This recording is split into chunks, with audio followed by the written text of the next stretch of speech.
Hi, I'm Simon Hill and you're watching Purebred Reds Adelaide United Fan TV. Hi, I'm Daniel Mullen, former Adelaide United player and Asian Champions League winner with Western Sydney Wanderers. When it comes to any of my soccer needs, I do my shopping here at Soccer Locker. An Australian-owned and operated business, the store is located at Shop 5 of 181 to 183 Grange Road, Findon. Founded in 2017, Soccer Locker was introduced into the market to fulfil all the soccer-related needs of Australians, providing a huge range of quality clothing and equipment ranging from soccer balls, team kits, goalkeeper gear, accessories and much more. Recently arrived stock also includes stunning retro kits from some of our favourite past eras as fans of the world game. Soccer Locker is a specialist in premier range boots, Adidas and Puma, goalkeeper gear and licensed merchandise. Visit us online at www.soccerlocker.com.au with free delivery Australia-wide. So get shopping now at our Findon store, open from 10 a.m. to 5:30 p.m. from Monday to Friday and open Saturdays from 9 a.m. to 3 p.m. Good players not quite at the top of their game and it's hurting the Adelaide cause. The second point is Cristiano is badly isolated up front to do with a hand. Cassio looking for Cristiano. Now Diego, there's the goal they've been waiting for. Diego puts the Reds in front.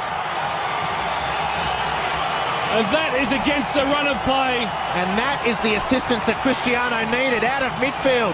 It's been the problem child for Adelaide after an hour of football in the AFC Champions League semi-final first leg. But it was Cassio to his compatriot Cristiano. And that beautiful use of the body again and the awareness. And this is the first time Cassio's got anything meaningful into the box. And in fact, it was aimed for Cristiano, but the deflection fell to Diego. Real coolness on the finish. It was fortuitous for Adelaide, but it's a wonderful return. A goal made in Brazil may be good enough to take Adelaide through to the final. Who knows? They just haven't looked likely, Adelaide. And perhaps Kuruvchi were lulled into a false sense. Well, that has changed this game quite dramatically. G'day guys and welcome to the Purebred Reds Adelaide United Fan TV. I'm your host Ellis Gelios coming to you with a preview of our game against Sydney FC on Sunday, and I'm thrilled by a man that played 44 games, scored 5 goals, playing in midfield for Adelaide United from 2006 to 2009. I speak of Diego Walsh. Diego, welcome to the show. It's a very strange world we're living in these days. Obviously, you're now based in Phoenix, Arizona. Talk to us about how you're getting on at the moment in this very strange period. Good to be here, Ellis. Thanks for having me. Really, anytime I'm talking to you guys about Adelaide United, it really brings a lot of joy to my heart. So it's really nice to be here. COVID's been an interesting year. For me, it's actually been very good. Here in the States, things got a little bit crazy. Nowadays, where I live, things are pretty much back to normal. Yesterday, the governor actually stopped mandating face masks. So now we can go to any public place or even restaurants, gyms now without any face masks. So things are really getting back to normal here. Amazing to hear. Well, we've got so much to discuss. Sydney FC, just before we get into anything, is a club that I'm sure you'll have fond memories over, considering the nature of your debut and how amazing that was, Diego. And we're going to talk more about that as we get into the interview, but we will jump straight into things. So the game is against Sydney FC. It's a 5:40 p.m. kickoff on Sunday evening at Coopers Stadium. Make sure you tuned in to Fox Sports or the KO Sports app if you aren't attending. No squads at the time of filming, but all eyes will be on whether our star striker Tommy Juric will be named in the team after missing so many consecutive games, and there's really no explanation for it. Carl Veart coming out last week and stating that there's actually no injury there. He's just feeling a bit uncomfortable, and Not too sure about the state of things right now with Tommy Juric. So that's really a sticking point that we'll have to keep our eyes peeled on. Now, first cab off the rank, Diego, has to be the Reds' latest signing.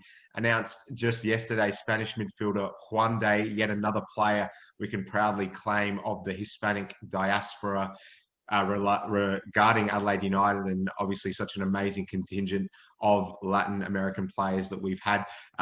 He comes into stock our midfield depth. You might not know a lot about him. Diego is a 34-year-old defensive midfielder, but what you would know is that a team that has plenty of youth filling key positions is always benefited massively by experience coming on board, particularly when we're talking about potential title pushes, as we are currently in our case, given the form the team has been in, Diego. Yeah, I mean, that's any time you can bring in some good experience, especially from overseas, I think that makes a huge difference, you know. And I think Adelaide United has had some really good success with players that have come on from Spain and also South America.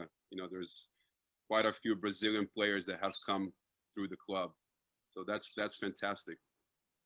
Absolutely, it is, and we will move forward. So Adelaide United's captain, Stefan Mork, who's currently filling a role that you played throughout your time here, Diego. He hasn't been short of making big statements so far this season. Recently, though, he has been playing very well and leading by example. However, his most recently sent a warning out to all A-League sides by suggesting in the media this week, quote, "We know we're going to score in every game."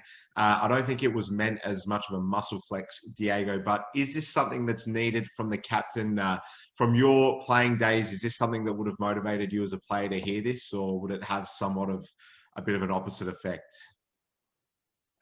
I think anytime a captain is outspoken and it's coming from his heart, I think it definitely helps the team.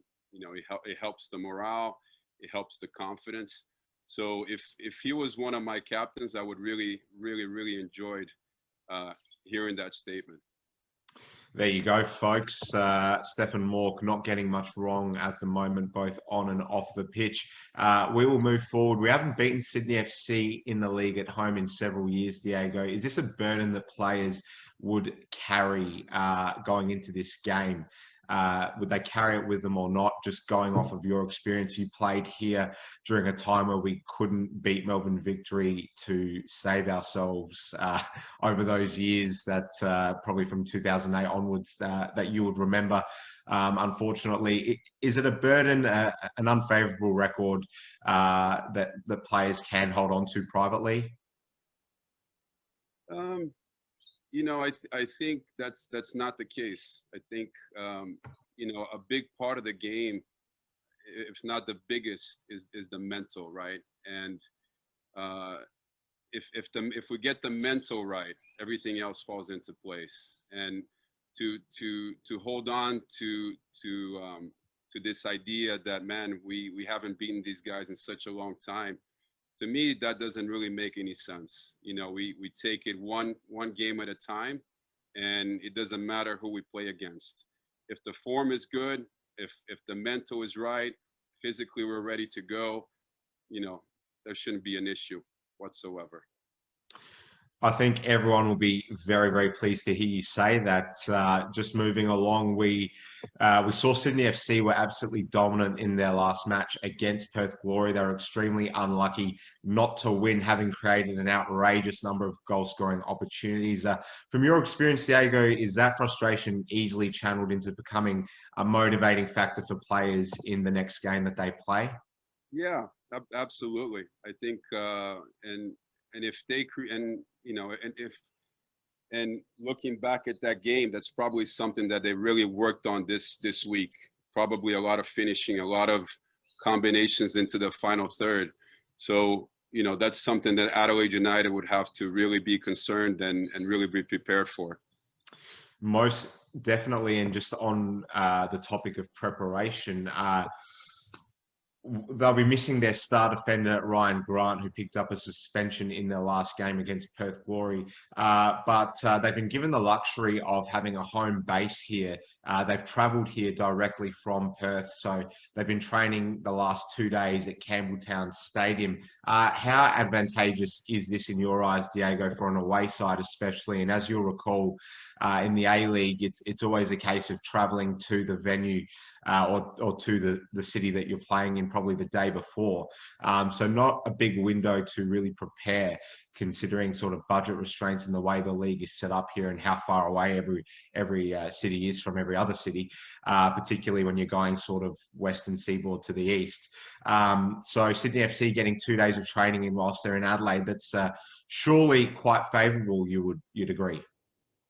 It would be quite favorable for us, definitely. I think, you know, I remember even playing with Wellington, taking that trip all the way to Perth. It was I think it was broken down in 2 4-hour flights. So you're in the air for 8 hours plus the layover. So even traveling from Sydney to Perth, playing a game and then having to come back, travel back to Adelaide and only having 2 days to prepare. That's something that Adelaide could really benefit from and really, you know, put their foot on the gas and kind of really go at them and try to grind them throughout the whole game, because, you know, we could definitely get them in the second half once those legs start to get tired. Notice, folks, how he refers to Adelaide as us. How special is that? A man that played in 3 or 4 continents, referring to Adelaide United as us. We love to hear that, Diego. So just sticking on Sydney, the opposition for Sunday, it's a significant club for you. I want to take you back to that day on January the 14th, 2007. You've just come on to make your debut, having been at the club a month training with the squad before putting pen to paper. You came on in the 68th minute, replacing our current manager, Carl Veart, on that day. A free kick shortly thereafter gets delivered into the box, and the rest is absolutely history. Can Travis Dodd manufacture something here? Feels for a foul, heeded by Matthew Breese. And it's a yellow card too to Mark Milligan. Well, in fairness, that yellow card has been coming. Well, can Sydney hang on here? This is a free kick. Very advantageous position for Adelaide. Petter's ball in towards the far stick. Is it over the line from Diego Walsh? It's in. Hindmarsh erupts. Adelaide have perhaps nicked the points at the death, and it's the debut boy from Brazil who's stolen the goal.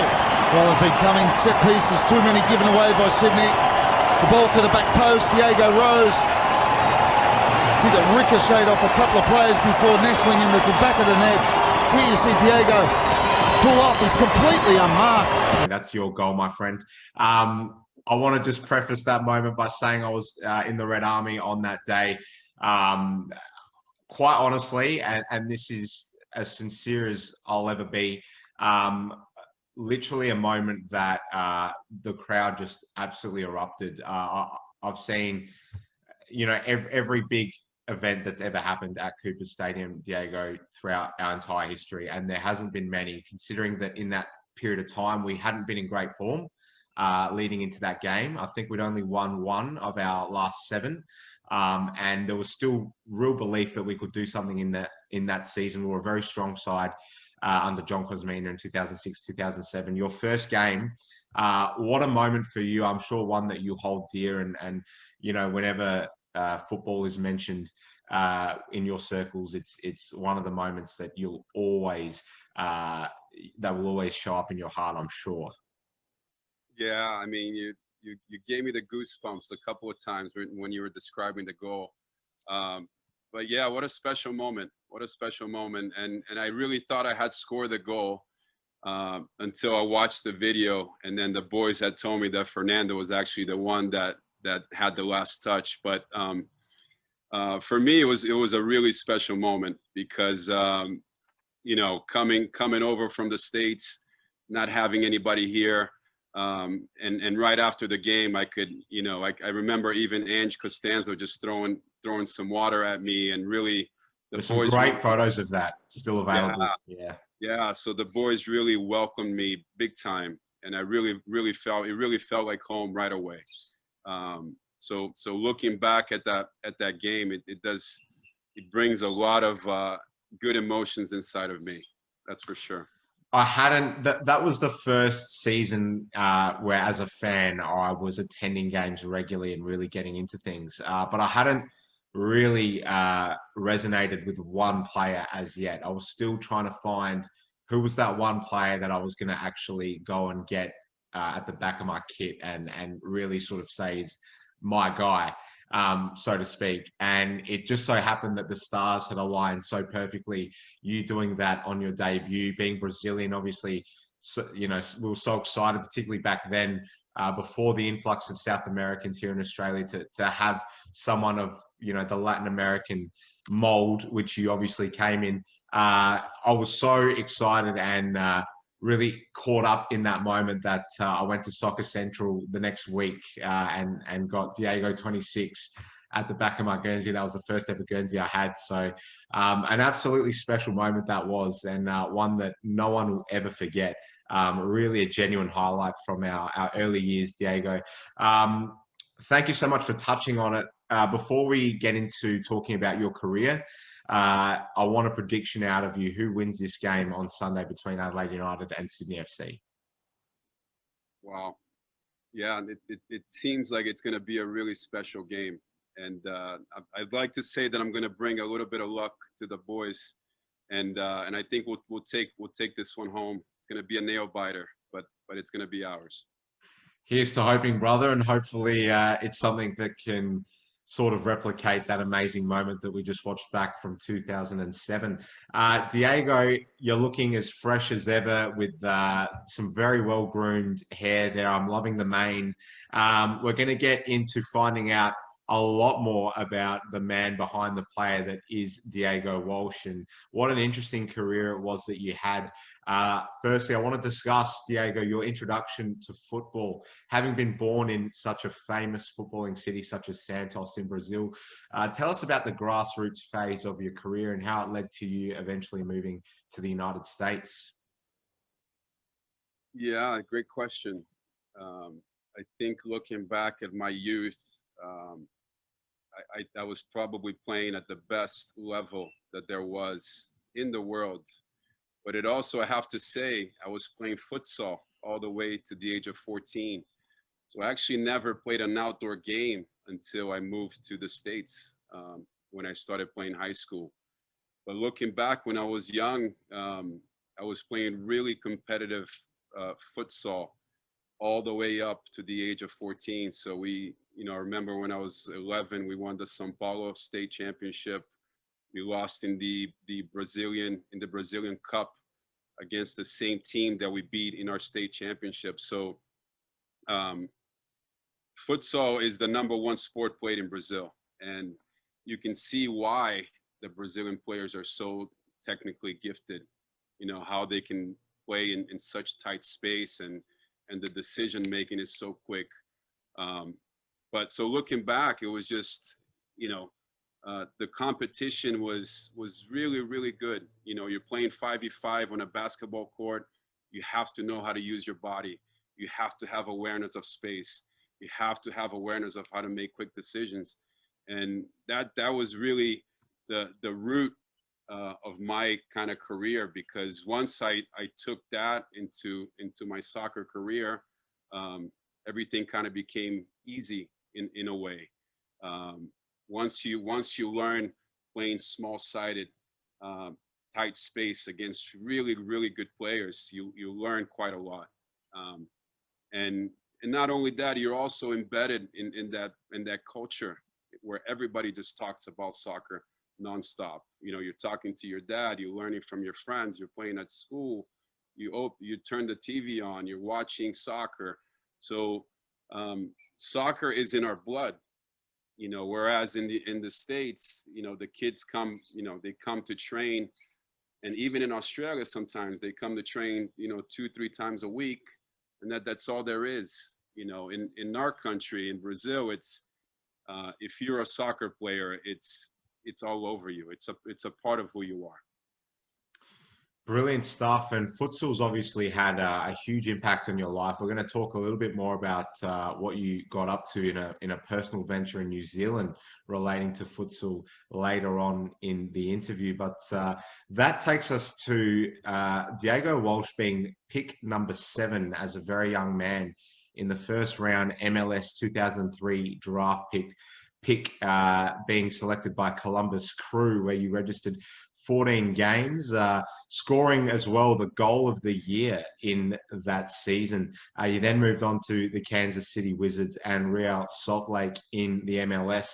Tell us what it was like, Diego, playing in the MLS during this developmental period for the league. We know that it was very much just on the precipice of really taking off, because 2 years after your spell at Real Salt Lake, we saw David Beckham sign with LA Galaxy. So a real interesting period. Obviously, the league was expanding rapidly, really hotting up during the time that you played in the MLS. Tell us all about that.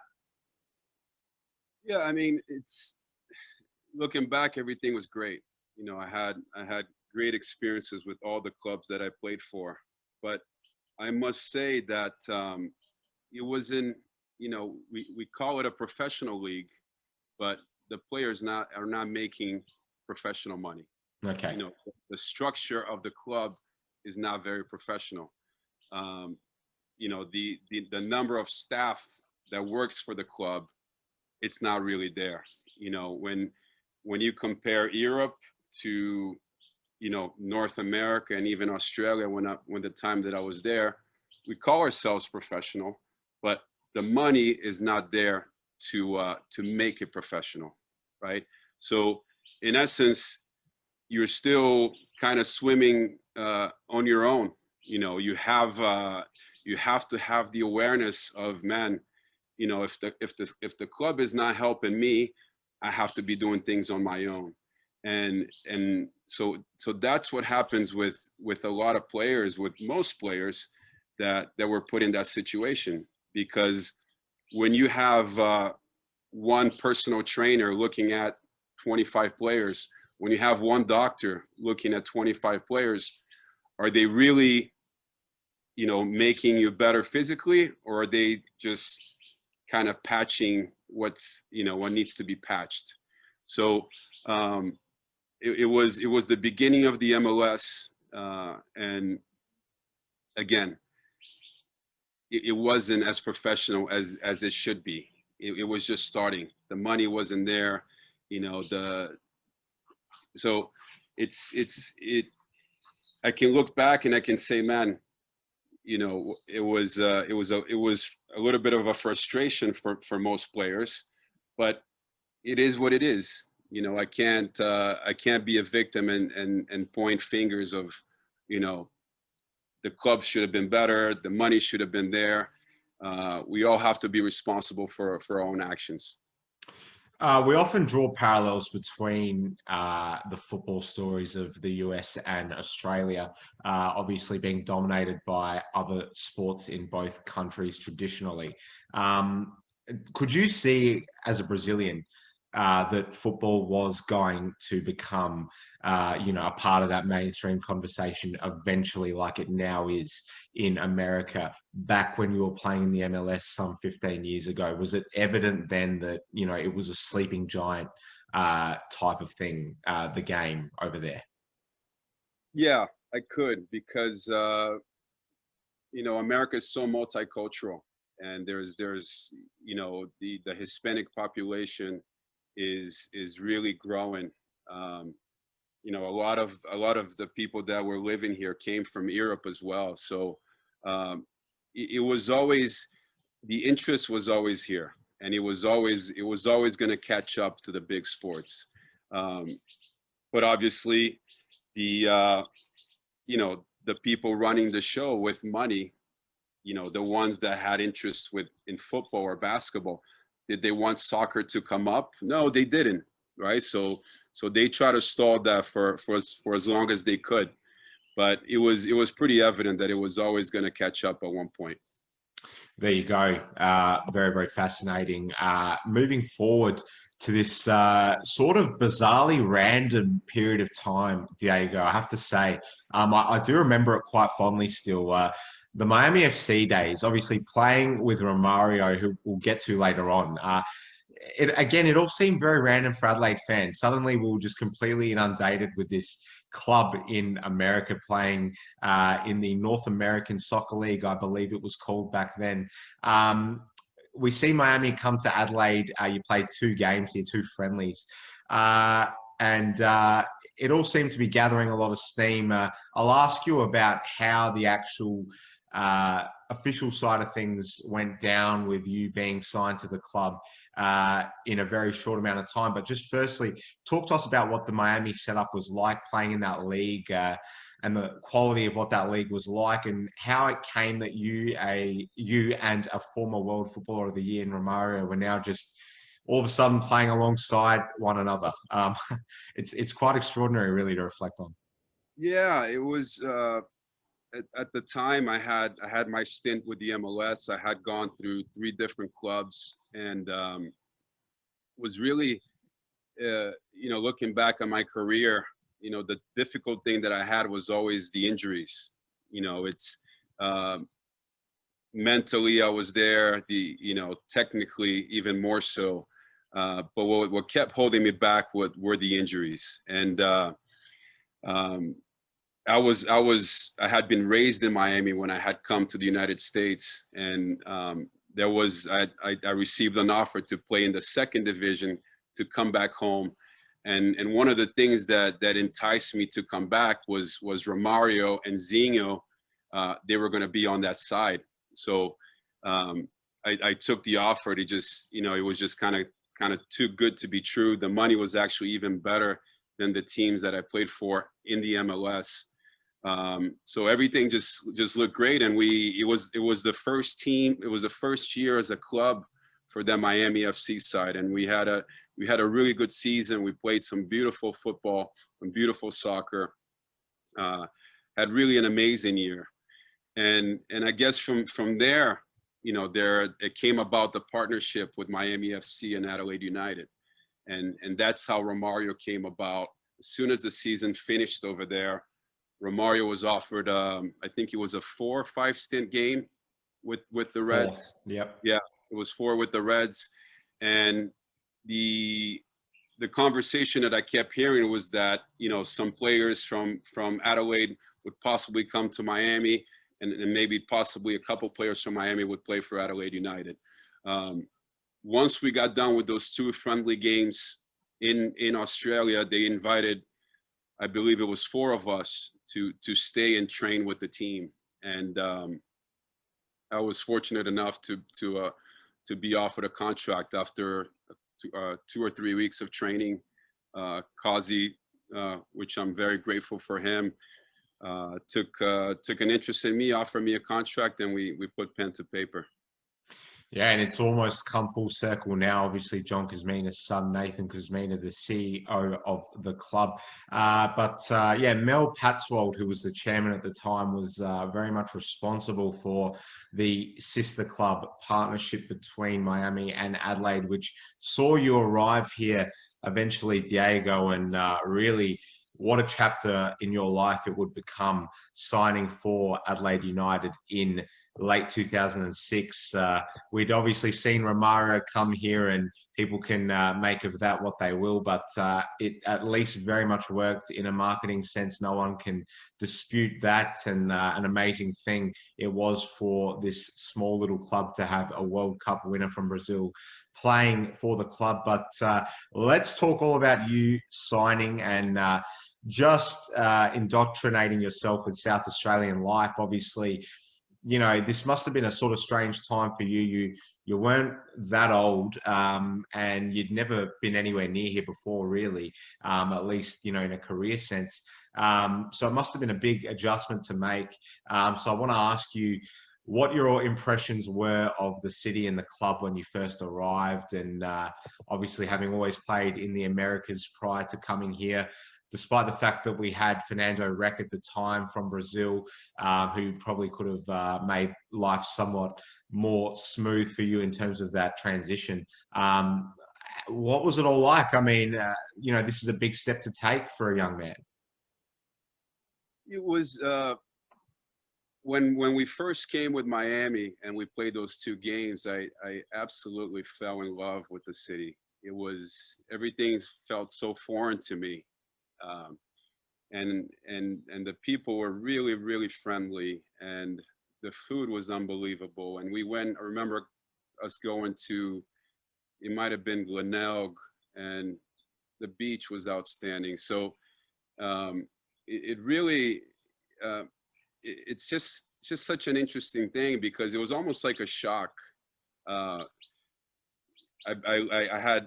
had lived in Brazil where the people are so friendly and charismatic, and there's such a sense of community. Moving to the States where, I don't know this at the time. That's something that I don't know, but it's such totally a different culture where it's so materialistic, and people are not as friendly, they're not as nice, and everybody's just so into money. So when I first landed in Adelaide, I just completely fell in love with the place and fell in love with the people and the culture, and learning all about this, the Italians and the Greeks and the Croatians living there, and such this melting pot, and everything is so cool. So I was almost like, man, I love Miami and I love South Beach and I love partying with Romário, but I don't want to go back to Miami. I think I want to sign a contract here. So, and it was right at the time where, I had played professionally for 4 or 5 years. So I was really coming into the peak of my career. And it was something that I was, it was in the back of my mind. It was like, wouldn't it be nice to come onto a new league and really make a name for myself? And it's kind of sort of what happened, because looking back on my career, and the 2.5 years that were there, we really, really made a big impression, not only in Australia, but in Asia as well. So it was almost this manifestation, man, I want to sign here and I want to kind of start a new chapter for myself. And looking back, that's what happened. Amazing stuff. I want to, just before we talk about everything that happened here whilst you played in Adelaide, the amazing amount of Brazilians that actually played here with you during your time here, and do you consider that you're quite fortunate to have had that cultural easing, if you like, because obviously the list is quite endless. Cassio, Alemão, Cristiano, we had our fair share, and obviously a few Argentinians down the line after as well. But yeah, what was that like? You must not have anticipated it, when you first had the initial thoughts of moving here.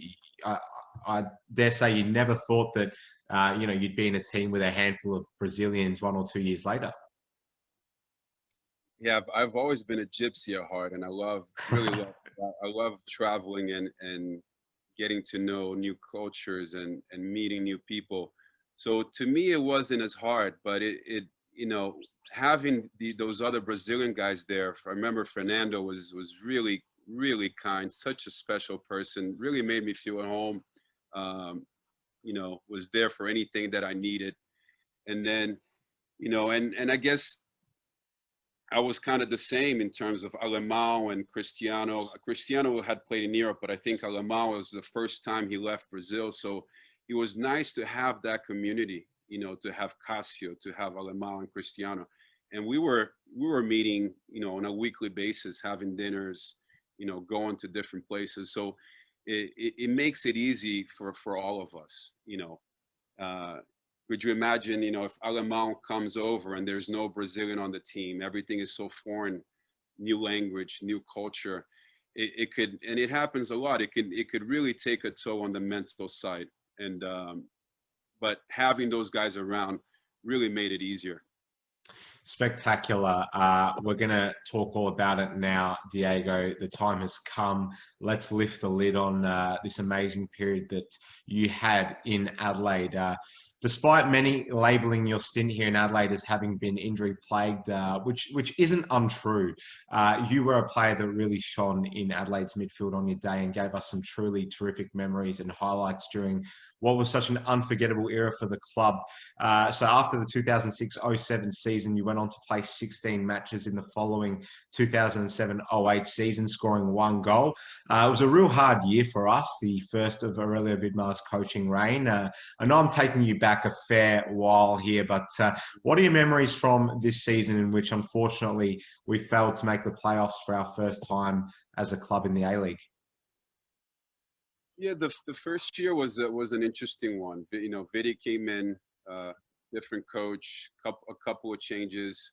So I think it must have, if I can recall, I think it was Vidi's first year as a professional coach. Yep.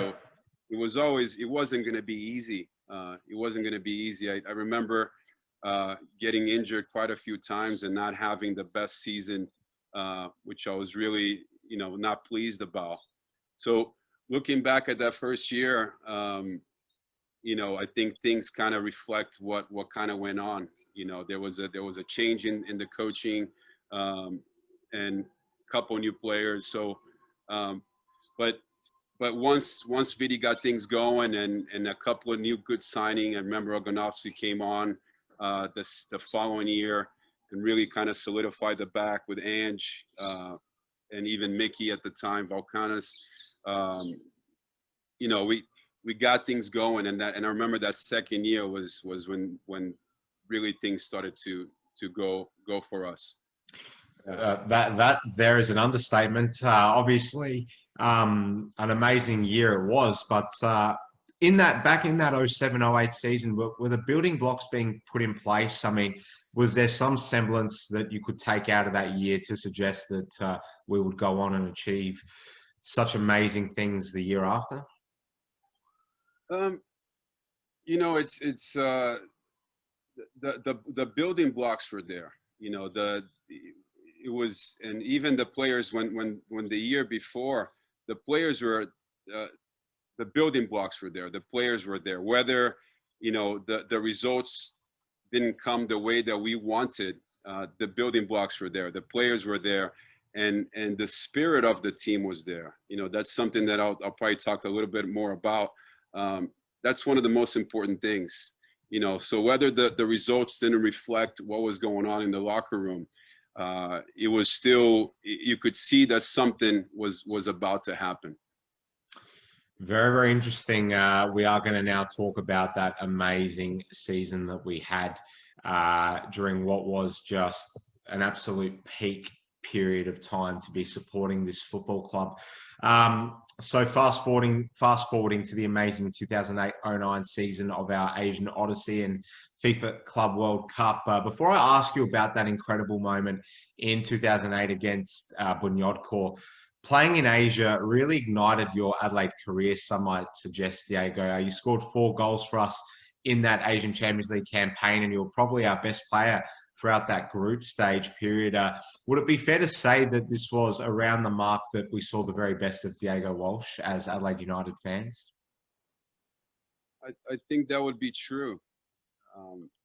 And if you, when looking at those games, even in the A-League games, when the times that I was fit, you could see, and I hate talking about myself, but I was a different type of player, just like Marcos Flores. You need players that can move the game, that can make the game flow. And the times where I was kind of hitting my peak and fit, any time I played, whether we won or whether we lost or tied the game, you could see that, because I was playing, it was a different sort of game. Because I understood when to slow the game down. I understood when we had to push. A lot of the times the games, the game was going through me, through the midfield. So just going back to your question, I think yes, that was you know, and I wish I could have sustained that a little bit longer. But it's just something that the physical part of the game wasn't didn't help me at all. You know, it was just too many injuries. Looking back, my body was actually never fit to play a full season. You know, my hip belt, the hamstring, the glutes, the lower back, everything was pretty locked. And it was something that, with awareness, with a team around me, that's something that I could have worked on, and it really could have been a really difference maker in my career. But it just is what it is. Yeah, and add you know, hard surfaces and hot weather to that equation. It's not easy for any import, but nevertheless, you should never have regrets, Diego, because you really had a magical time here in Adelaide, and we do now need to reflect on that. That incredible. We'll start with the Bunyodkor moment, because you know, what a spine-chilling moment this was. This is truly a moment that everyone will remember, even if they don't really associate themselves with Adelaide United anymore. Anyone that's ever been on the ride with this club will always reflect on this incredible moment, because it's really the moment where we went from, you know, almost skeptics in a way, thinking that we were just biding our luck and getting fortunate, and you know, nowhere near worthy of being where we were, to actually believing that you know, we really were the real deal, and we could pull off this massive underdog story. But nevertheless, I'll bring you back a few steps. The big draw card heading into the game on October the 8th, 2008 was Rivaldo, Barcelona legend and Brazilian World Cup winner, coming here in the twilight of his career. But it was another Brazilian who stole the headlines that night, I think it's fair to say. Diego, it was just a truly amazing moment. No one will ever forget it. An amazing goal and a very well taken finish. It just absolutely zapped all the tension right out of the stadium when the ball hit the back of the net. And we really went on to boss Bunyodkor, because those that were there that night, and I'm sure those who are watching will remember that we probably were not the best team on the park over the course of that first half. And it seemed like we needed a moment like this, just a moment of individual brilliance and incredible improvisation, which you showed. And as soon as you scored that first goal, the belief was just clearly there. We went on to score another two, and set ourselves up brilliantly for that second leg tie. So take us back, once you've sort of chested that ball down, just what was going through your mind? Do you remember the sort of immediate buzz after, and you know, what you did and who ran straight to you? I mean, just peak memories. I mean, you know, everyone will always talk about the club winning its first A-League championship as number one, but for me, this season really is a close second. And for me, given the magnitude of what we achieved, I think it's almost, you know, comparable in a way. But tell us that goal, just incredible scenes. Yeah, it's really beautiful the way you summarized the whole thing. And when I scored the goal, it just kind of seemed like time really slowed down. I just remember the ball just kind of coming across, and everything just seems like it was the ball was taking forever to come down. And then I chested the ball, and it felt like there was like 5 seconds in between.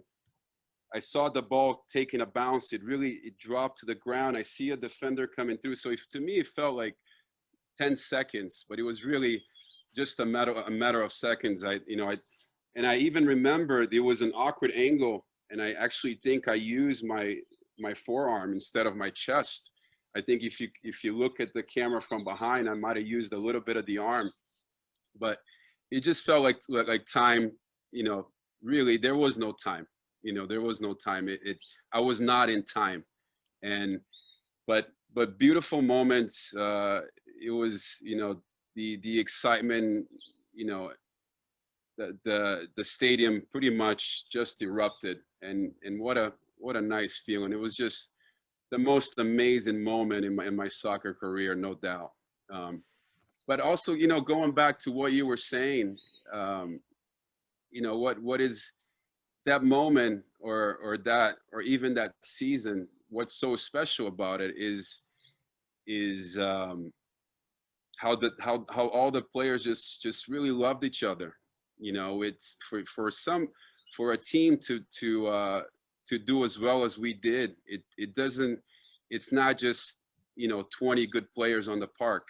You have to go beyond. You have to go beyond the skills, and the players really have to care for each other.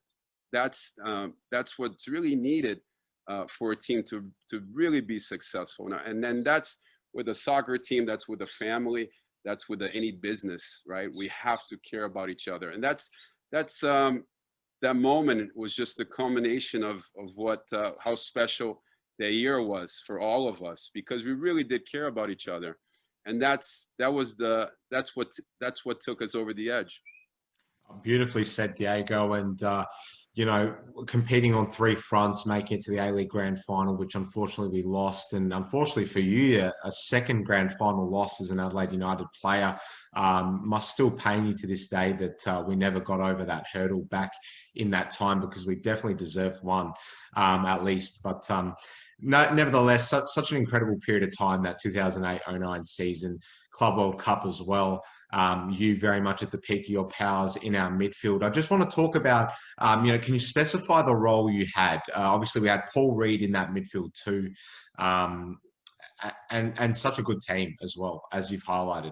But what were the specificities regarding your role? Because obviously an attacking midfielder with flair, how did Aurelio want you to function in this team? I think the role was more of a box-to-box player. You know, somebody that could really link up the defense to the forwards. And Paul Reed did an amazing job in there. Jonas Sally did an amazing job as a defensive midfielder there. Fabian Barbiero was there too. So it was just a good understanding, you know, amongst all of us. You know, I can look back at me and say I was doing really nice things, but there was a really good understanding amongst all of us.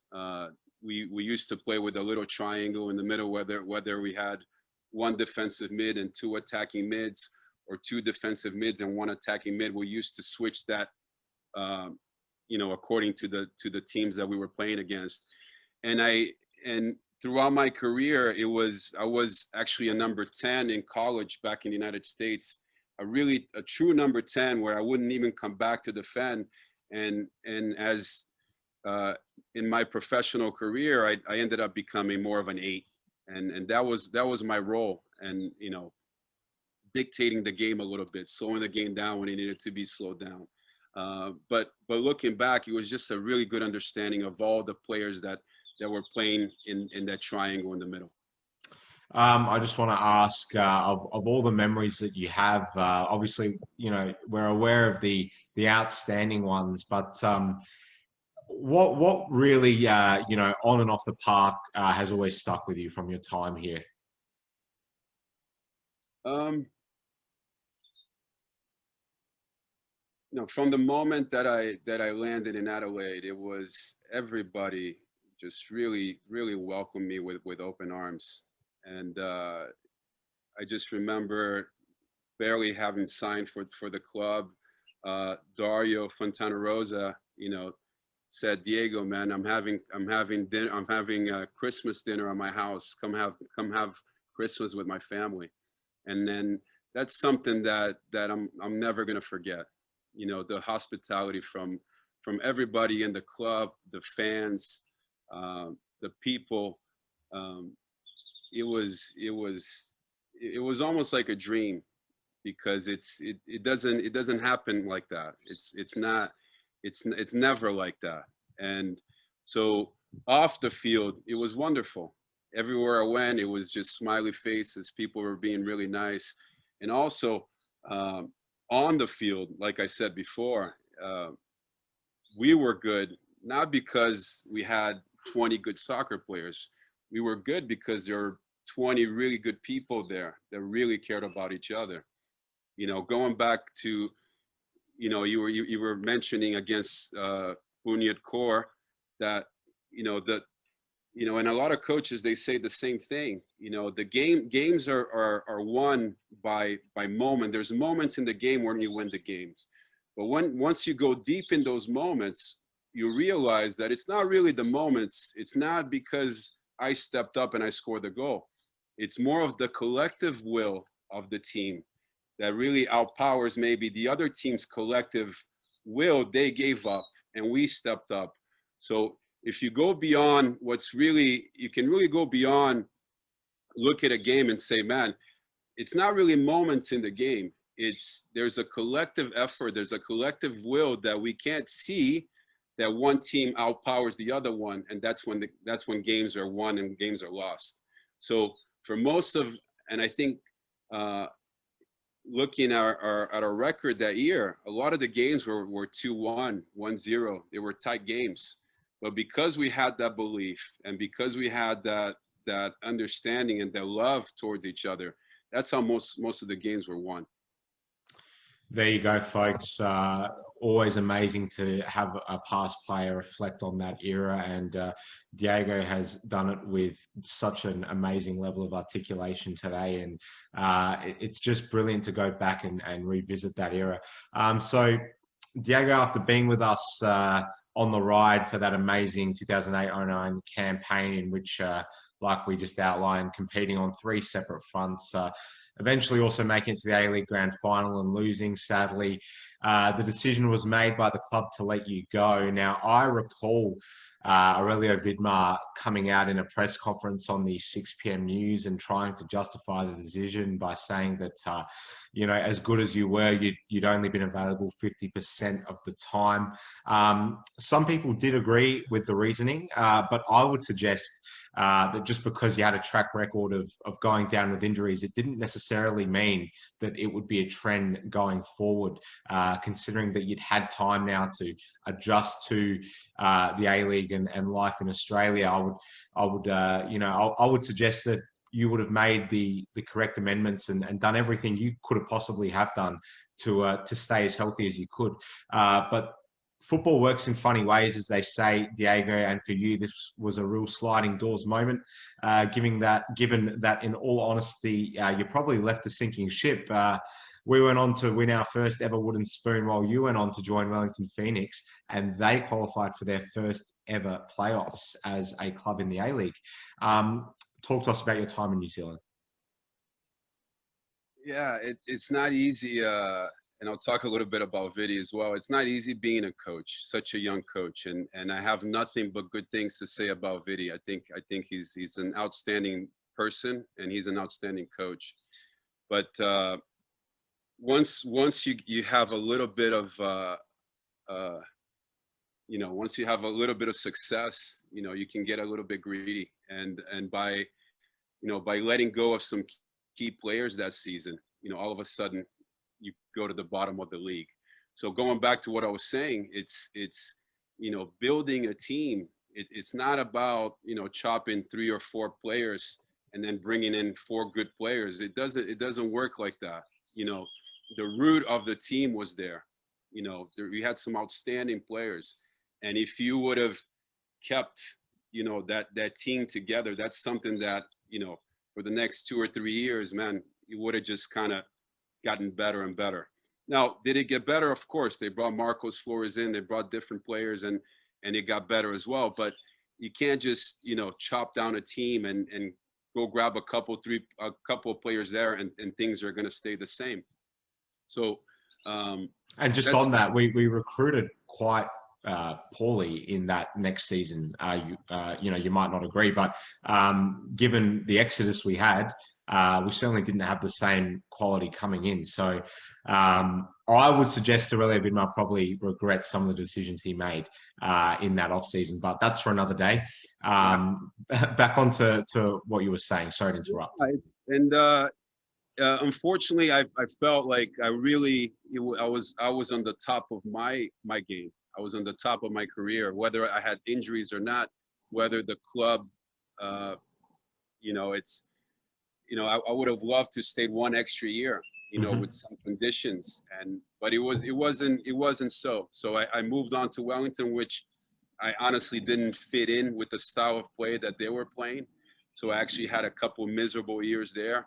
So life continues. And after my stint with Wellington, I ended up going to Thailand for a couple seasons with the middle of the table club, which was TOT, and I really enjoyed my time there. Played really well, scored a ton of goals, really enjoyed myself. And that was pretty much the end of it. Just on Wellington, you made some interesting comments. Ricky Herbert, never known for being a progressive manager, if you will. You went on to say that, and it's a very important point that you made, because I feel like many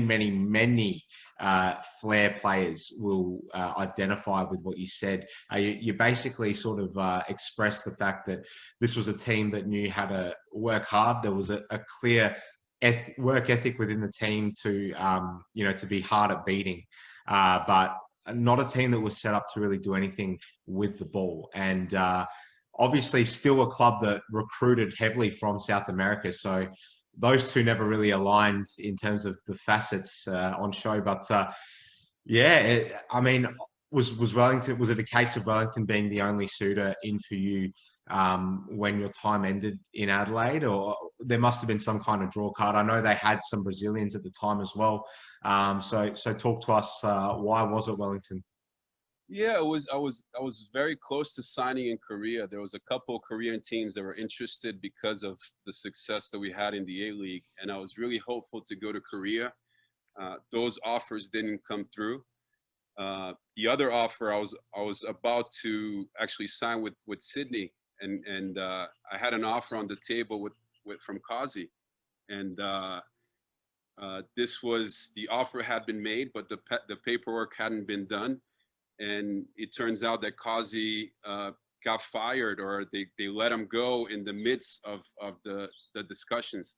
So what was left in the A-League was Wellington, or even Perth. I think I was talking to Perth at the time, but Wellington really came in, and they really made a really good offer that I couldn't say no. Unfortunately, we started the season. I had a stomach bug, and I can start, I can go on and become a victim on this subject. But I really didn't start this season well, and I had a really, really bad game. I remember we were playing away in Sydney, and I really had a miserable game. And from there on, the coach gives up on you. And when the coach gives up on you, then you're done. Then you're done. So it was, I had signed a 2-year contract, and, the very beginning of my first season, when the coach doesn't believe in you, the coach doesn't believe in you, you're out the door. So there were already negotiations. I think it was in the middle of my first year there. We were already talking about, ripping up the contract and me moving away. It just turned out that I didn't have any offers. Okay. So I just decided to stay with the club for the 2 years being that I was there. And then once that was over, I decided to go and try to play in Asia, because I really enjoyed Asia, and that's when I found a club in Thailand. It's such a shame. Did you adjust well at all to life in Wellington as a city? Well, because everyone talks a lot about how good their fans are, and how hospitable their supporter base is, the yellow fever there. Were you made to feel quite welcome despite having a hard time of it on the pitch? I was, yeah. Wellington was an amazing place to live. Again, the people were really, really nice. The yellow fever was great. My teammates were great. I got along with everyone. Actually, the team, we did really well that season. It was the first time we made it to the playoffs. So again, going back to what I was saying, why it's so important to have players that get along with each other and that care about each other, because that goes a long way. And besides not being in with the coaches and having a really awful time on the pitch, everything else was fantastic. Brilliant stuff, Diego. We will move on to the next chapter in your career. So you've already outlined it, but moving away from Australia, first returning to the US to play with the Charleston Battery in the USL. Talk to us about that, and then we'll get on to talking about your time in Thailand. Yeah, at the time I was dating Heston and my partner at the time, and she was pregnant. She got pregnant, so we decided to come back. She's Australian American, and we decided to go back to the States, to our home base.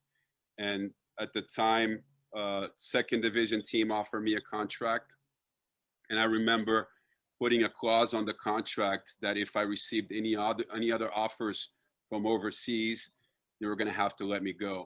Okay. And so something came about in Thailand, and I believe I only played 4 games for Charleston. And once that offer came in, we packed our bags and moved to Thailand when I played 2 seasons for TOT. And at the time, it was a middle of the table club. The TOT is actually, it was the phone company of Thailand. Okay. So, and really small club, small amount of fans, but we had a pretty decent little team, and we did well for 2 seasons. I believe I must have scored, I think, 14 goals in 2 seasons. So it was a really nice time. Obviously, the style of the game suited me really well in Thailand. It was very hot, very humid, but not very physical. So a lot of technical players, but the pace of the game wasn't as fast. At the time, I was already getting into my 30s. I think I was 32, 33 at the time. So it seemed very easy to play there. I could have stayed there for another 5 or 6 years, but decided to hang the boots. Yeah, and on that, you did close the door on your professional career. Still at an age where you could have played on, as you just outlined. And we do see it's becoming more and more commonplace that players play into their late 30s. Was it a mixture of having sort of just gotten over having to always be conditioned and having a few troubles with injuries along the way? Was it a mixture of that and just deciding to settle down, or was it forced? Tell us why you arrived at that decision. Yeah, I was 33, and it was a mixture of things, because it felt like, I had 2 really good seasons with this team, scoring a lot of goals. So the bigger clubs in Thailand were actually looking at me, trying to make me an offer. And I think there was 2 or 3 games left in the season where I had done my ACL in my knee. So, and that really got to me. I was 33. An ACL injury, I think 6 to 9 months. And I had, Heston had returned home to the States with my son. My son was barely 1. And I just decided it was time. It was a mixture of emotions. The knee, I was away from my son, and I was like, cool. I had a good run. I really enjoyed myself the past 10 years. Played in the States, played in Australia, played in New Zealand, played in Thailand. I thought it was the right time to give it up. Well, when one door closes, another opens, and you did enter the coaching ranks very soon after hanging your boots up. So you'd been a coach in the US for a number of years, Diego. Tell us what your coaching journey has been like, and where do you see it one day perhaps maybe taking you? Yeah, I started I started coaching high school in Charleston, so I had recently moved back, started coaching high school for 1 year, teaching high school at the time, and you know, making a living from being a teacher. And it was something that it was a huge shift, a huge difference to go from a professional soccer player where I'm, you know, just training in the morning, taking care of myself, taking some good naps, eating some good food, traveling all the time. And then all of a sudden I was locked in a classroom, you know, from 7 a.m. until 4 p.m. and they're having to do things after work, stay at the school. So pretty much all day at the school, coaching the team. And after 1 year, I was really burnt out. And I said, I really can't do this. So started looking around for coaching opportunities, landed in Phoenix at Grand Canyon University. They were recently just been promoted into Division I in the NCAA. Came over here, started coaching with my ex-coach. He had been my coach at SMU when I was playing college. So was here for a couple of years, enjoyed myself. And then I got an offer to coach youth, to coach at a youth club here in Phoenix. It was going to be a lot more money, a lot less traveling, coaching younger kids, and I decided to take that on. So for the past 5 years, that's what I've been doing, just really coaching teams, coaching young men, and it's been great. It's anytime I'm around soccer players, soccer ball, I'm around the game, I really enjoy myself. But it can really take a toll on you because you're away from your family for a long period of time. And with COVID, that's kind of what my experience was, to realize how much of my time, you know, I was out, you know, hanging out with others, coaching others, giving my time to others, and not really being here with my family. I have a little girl who's going to turn 3. She's going to turn 3.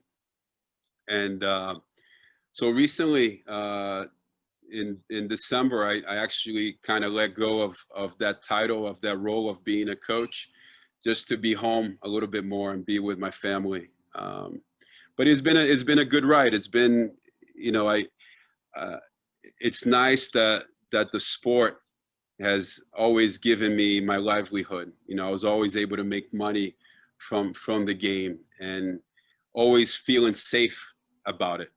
Yep. It's also nice to let that identity go, because who I am, you know, I'm not Diego, the soccer player. I'm not Diego, the soccer coach. You know, I'm just Diego. And so it's nice to let that go, and to be able to find happiness, you know, with not doing anything, and to create abundance, to create money from doing other things as well. So yeah, it's been a good ride. Quite inspiring, and definitely a decision everyone will respect. No question when it comes to family. Family is always first. Diego, I feel the need to ask you, it's a very unique landscape in the States. Obviously, in Australia, we're used to the grassroots pathways being all about the federation system for young players. Very different in America, all about the university system. No one better to talk about it than with you, who's been there and lived it. What is that like? Obviously, completely different to what we know here. Players very much, is it still a case of players being identified most through playing for a university and then being picked through that system to earn a contract in the MLS if they're good enough? Is it still that way in the States? And what's that whole kind of system like? I mean, like I said, very different to what we're used to here. So all about the universities in America. Talk to us about it. That was definitely the case.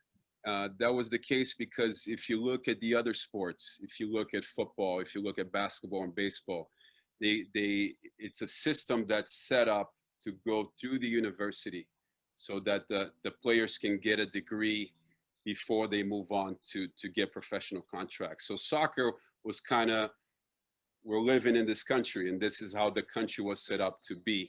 All the sports were set up to be that way. So soccer was kind of lumped with that. So at the time when I was playing, when I was growing up here, it was the case for most players. You know, we went to the university, we did our 3 or 4 years, we got our degrees, and then we moved on to the professional contract. But now it's been changing, and it's been a big change actually. So they introduced the academy system here, where a lot of the MLS teams, they have their academy system underneath them, and then other clubs, you know, other clubs around the US, they also have the academy system. So that academy system is highly competitive. It's gotten better and better. So as you can see now, there's a lot of good youth players coming out of the American system, moving on to the national team. So the US Federation has put quite a lot of money into the infrastructure, into developing younger players. So it's actually changing, and it has evolved. So it's nowadays, the really good players, they're not even looking at the university pathway anymore.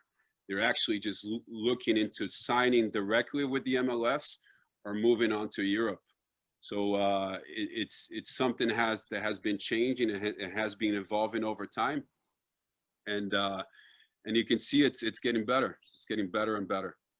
And just one out of left field, there's talk very recently coming out of America that the MLS and the Liga MX, which is actually, for people that don't know, and this took me by surprise, massively watched league.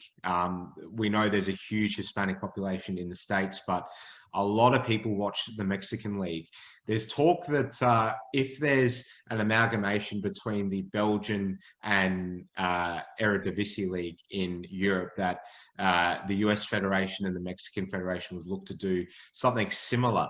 I want to get your thoughts on this, because it's a polarizing issue. There's a lot of talk that COVID's going to make everything go this way, and we're going to have these super leagues set up throughout the world. I don't know about it, but you're on the ground there. What's your opinion on that? I think that'd be difficult, very difficult, because it's, again, the States is just a huge country, and it just takes such a toll. The traveling really takes a toll on you. I remember playing the MLS, and they play right through the summer. So not only are you traveling, but you know, when you go to Dallas, when you go to Houston, Miami, you're playing in 40-degree weather with humidity. So it really, really takes a toll on your body. And if you're going to add, now another country with a different language, different culture, and it's even more south, hotter, I think it's only going to get more difficult. I could see, something along those lines of perhaps a cup that's being played every year amongst both nations, but in terms of the logistics, it would be very hard to get it done. And I think I can speak on behalf of many to say that we hope you're right and common sense prevails. I want to ask you about Diego Walsh off the pitch. What does the life of Diego look like now? We know you've got a young family there, and we know you've just very recently left your coaching position. So tell us, what's life looking like for you now, just on a personal front, and where do you see yourself in a handful of years from now? Great question, Alice. I think with COVID, a lot has changed, and with COVID it has brought a lot of insights into our lives. The biggest insight that I had was once everything was shut down and locked down, and I had to stay at home with my family. I actually realized how much of my mind was actually living in the future. And so as I'm sitting at home with my wife and daughter, I'm actually just thinking about, what am I going to do this weekend? When am I going to travel again? And it's really made me realize that you know, I wasn't really living in the present moment. You know, I was actually just living for the future. And, you know, with that insight, it's made me, you know, kind of question a lot of the things, how I was living. And so it really brought, you know, a lot of good awareness into my life, to the point that I decided to let go of my job as a coach, just to be even more at home with my family. And this awareness just keeps growing. It was more of a spiritual awakening, if you will. I guess with more awareness, everything becomes more clear. You know, you really start to see the world from a different light. So nowadays, you know, my days are really simple. I like to stay home and spend every chance that I get next to my daughter, next to my wife. Really no plans of what I'm going to do next. Just kind of letting the universe, you know, tell me what's going to happen. Just kind of trusting the universe instead of expecting something, you know, trying to control what's going to happen in my life, but rather, you know, be here in the present moment, enjoying what is, and really, yeah, just really let this amazing life dictate what's next. Well, you're looking as relaxed as ever, and you've got plenty of time on your hands whilst the world figures out a way to get these vaccines rolled out. Diego, I want to just conclude by asking you, you know, your connections to Adelaide United in the present. You've got a son still living in Adelaide, which I would speculate many people would not know. You've told me that you come back here quite regularly, as often as you can over the years. Presumably that will continue when you're able to get back on a plane, Diego? Yeah, that's for sure. And I guess really my plan would be to live, if I can in the future, kind of live 6 months there in Adelaide, close to him, and then come back and live 6 months here. It's you know, I miss my son very dearly, and his brother as well, you know, Atlas and Penn. And that would be, in my ideal world, that's what I would like to do. You know, obviously I still keep in contact with all the wonderful people there, you know, Mel Patswell that brought me to the club, and Dario, all the ex-players that live in Adelaide. I still keep in touch with most of them. So that would be wonderful. And I'm sure that's going to happen in the near future. Is your son a baller? He is. He's a really good player. He's only 9 years old, and I hear he's scoring a lot of goals and getting a lot of assists. Yeah, I wouldn't be surprised if he wears the Reds jersey one day. That'd be wonderful. That would be a special thing. We've only had one father-son story so far in our time, so that would be amazing. Diego Walsh, it's been an absolute privilege and an ultra fan favorite from your playing days here in Adelaide, and some special memories you generated for the lifelong fan of the club, Diego. It's so refreshing to see you now taking this different outlook on life. You look like you know, you really have become quite spiritual, and you know, really expanding your outlook on life. It's a really fascinating story you have. You know, you've played in all corners of the world, and to get a further insight on how it all came about and what it was like is just an absolute treat for people like myself, Diego. So we wish you and your family all the very best. Make sure you stay safe there in the United States, and we can only hope that we'll be seeing some of you when borders open again, Diego. So we very much look forward to the day where we see you on the big screen sitting in Coopers Stadium. Hopefully it's not too far away. Thank you, Alice. I really, really appreciate you, appreciate the time and the space that you provided. Anytime I talk about the Reds in any sense, it really brings me a lot of joy. So yeah, please keep in touch, and when you come to the States, come visit me in Arizona. I'm going to take you up on that. Diego Walsh, thank you so much. Thank you guys for watching, and thank you to our sponsors, Soccer Locker in Findon. We'll see you next time, guys, and go the Reds.